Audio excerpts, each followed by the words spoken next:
it's actually funny watching it now because I've seen it so many times. And as a critic, as many people are artists in here in their own right, you always just want to rip every single thing up, and you're like, oh, I hate that, and why I do that, but I've kind of like come to the place of just like really appreciating it for what it was and the story and the time.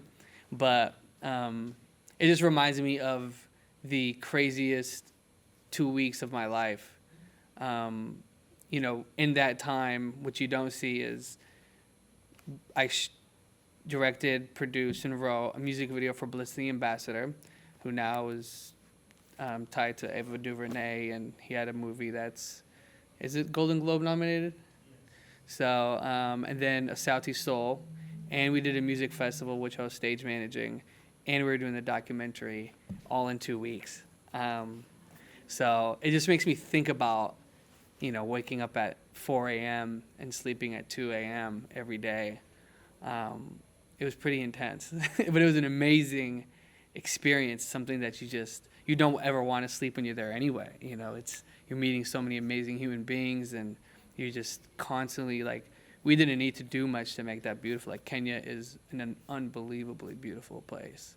The people are just as beautiful. So it makes you think about stuff like that, just the people and the connections and the ongoing relationships. But yeah, it was an awesome experience. You definitely strummed the heartstrings of what we want to see in documentary, so thank you. Thank you. I think she has a question over here. I think Simon's grabbing it. Yeah. Just you can say what you already say on the mic soon too. Did you feel like it was just scratching the surface? Yes. Kind of an introduction? Yeah. We shot it in 2015, and then we went back. Was it 16 or 17? I think we went back to the next year. Yeah, because the first version that we made it felt more of like a promo for One Vibe, which I think that was the need. And then when we went back, we wanted to get a lot more of just Simon's mother, and just have it's just going to their home and just spending some time with her and listening to her story. And that was a through line that was missing when we went after our first trip, which was an incredibly important part, a narrative that's in that story. But it's not even scratching the surface. There was so much to be told, and it was very difficult to even get that story done, because there were so many smaller stories that are just felt almost just as big, where people were being impacted and doing amazing work, like Nazizi and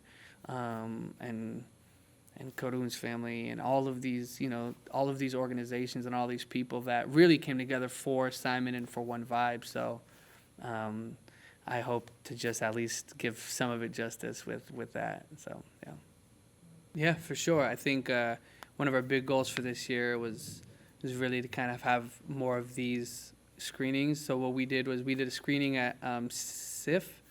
We did a screening for Antioch, and I wasn't here for a screening that you did, I think, at Seattle U. And so what we wanted to really do is, because as we really understood this story, it's almost an introduction to the conversation, almost to kind of like your point about scratching the surface, where we can really discuss a lot of the things that are happening in society today, especially in a place like Seattle, where diversity and inclusion is like this really big thing in technology, and understanding one another, different ethnicities and how they are. And there's such a weirdly kind of, I don't know, for me, I'm very direct, and kind of like people kind of like walking on eggshells is a little different for me. And so I think this at least begins a great conversation that is so multi-layered, and there's different levels of empowerment. There's so many people. One of the big things that I walked away from Kenya was you don't know what you don't know, and there's so much depth to that. And some people are just, where they're born is where their starting point is, and a lot of people have different starting points, and that rang true big time when you can see a kid who's 15 years old who carries a film or a camera, and one over here, but they just don't have the same advantages. And sorry, Sunday night, to finish what I was just saying there, because I just realized I didn't completely answer your question. We are doing that, and Simon is really working to make sure that we're doing more of that in nonprofits. So, yeah, no, those are great questions. It's funny. I met Simon, and like 30 days later, we got the ticket to Kenya, and so it was like really quick. And I've been there twice now, and my goal is to go back. We did a lot of mentoring with a few key youths there. So, like the film said, 90% of it was local Kenyan filmmakers, and they're just incredible. I've stayed in contact with them. We're in WhatsApp groups together where I provide some feedback on videos that they do, and I kind of just try to stay in contact in any way I can.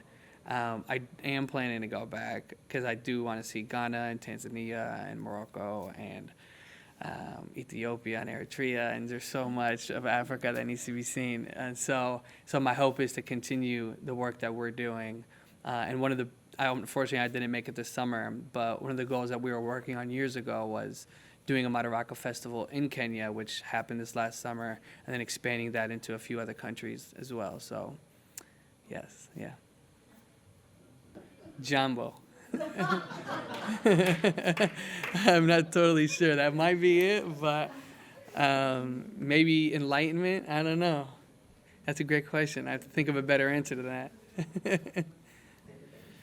Yeah, I can speak to just some of my experiences, at least the people that I saw and the work that they were doing. One of the key things that was happening was the discussion about how we come back and build the country where we're from.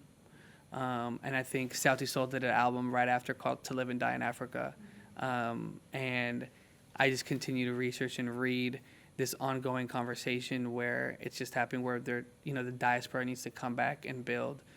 How they're doing it exactly, I know that One Vibe at least is working through is working with the government, working with the city in Kisumu, as well as Nairobi and a few other like Safaricom and a few other broadcast companies that are providing different ways for the youth to continue to expand, their learning and how to kind of expand their skill set.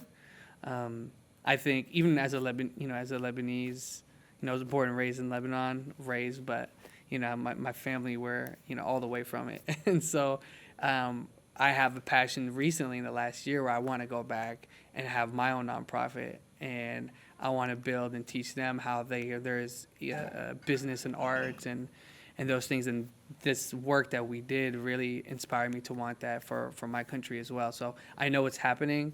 I think Simon can probably better speak to how that's happening as it relates to outside of the arts. But I know it's a serious effort that's being taken on.